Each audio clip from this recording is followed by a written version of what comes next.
Eu sou Paulo Nogueira Batista e queria hoje comentar brevemente um aspecto da situação econômica e política brasileira que incomoda muita gente.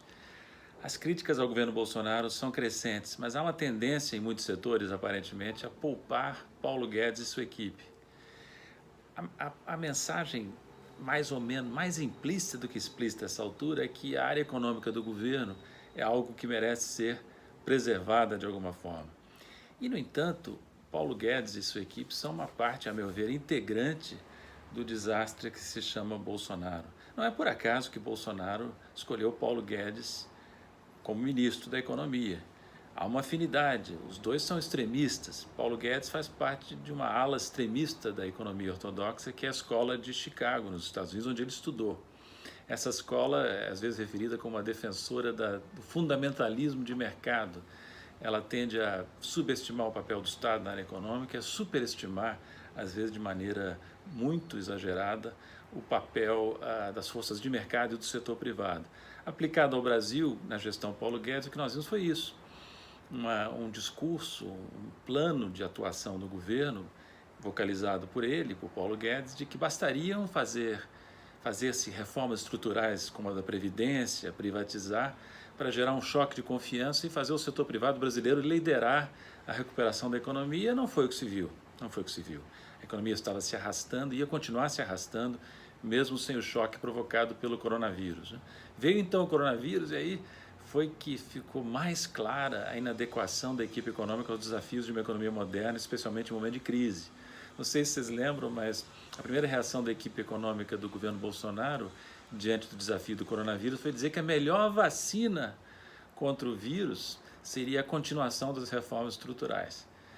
Demoraram a tomar as medidas necessárias para atender aos setores mais afetados, para defender os trabalhadores desempregados que perderam seus empregos no setor formal e informal.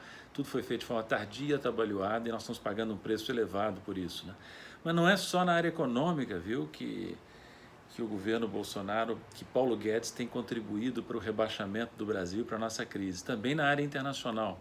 Não podemos esquecer que o ministro da Economia, ele representa politicamente o país em instituições internacionais importantes, como o Fundo Monetário Internacional, o Banco Mundial, o Banco Interamericano de Desenvolvimento.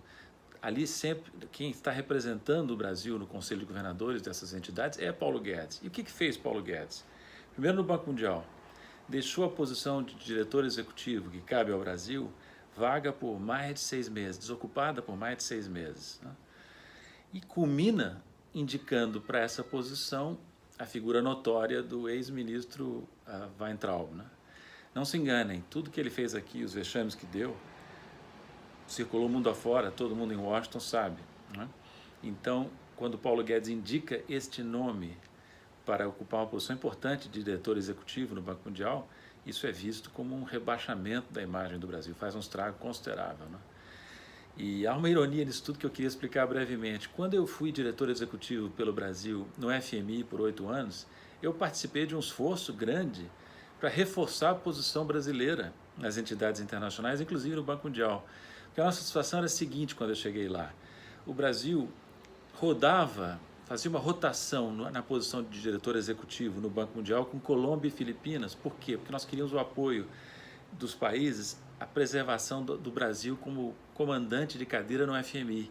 O nosso poder de voto do Brasil no FMI era baixo, isso criava uma vulnerabilidade, nós aceitávamos essa rotação.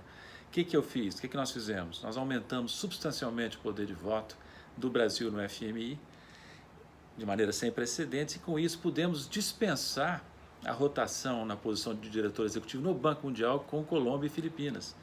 Isso não agradou a esses países, mas olhem a ironia. Aí vai o Brasil, depois de ter feito esse esforço enorme para reforçar a sua posição no Banco Mundial, deixa o cargo desocupado durante um tempo considerável e agora indica uma pessoa notoriamente despreparada, escandalosamente despreparada para ocupar a posição. E não foi só no Banco Mundial que a atuação de Paulo Guedes deixou a desejar. Ele também é governador do Brasil no BID, o Banco Interamericano de Desenvolvimento, que é um banco importante para a América Latina. Lá existe a seguinte situação, em poucas palavras. Vai haver a eleição para presidente do BID, em breve. presidente do Banco Interamericano de Desenvolvimento. E lá existe uma regra não escrita, mas que tem sido sempre respeitada pelos Estados Unidos e pelos outros países membros, que é de reservar a posição número 1 na administração de presidente a um latino-americano. Como se comporta Paulo Guedes? Primeiro apresenta um candidato obscuro para a posição, contando aparentemente com apoio americano, baseando-se, ao que parece, na suposta relação especial que existe entre Trump e Bolsonaro. Os americanos, como costumam fazer com gente subserviente, atropelaram as pretensões de Paulo Guedes, né? Indicaram um cidadão estadunidense para a posição, mostrando uma disposição nunca antes mostrada de violar a regra não escrita que favorece a América Latina. Como é que reage Paulo Guedes? Assina junto com Ernesto Araújo uma nota dando boas-vindas à candidatura americana e, portanto, boas-vindas à tentativa americana de quebrar a regra não escrita que favorece a América Latina no Banco Interamericano de Desenvolvimento. Portanto, em resumo, Paulo Guedes é parte destacada e integrante do desastre chamado Bolsonaro, tanto na área econômica como na área internacional.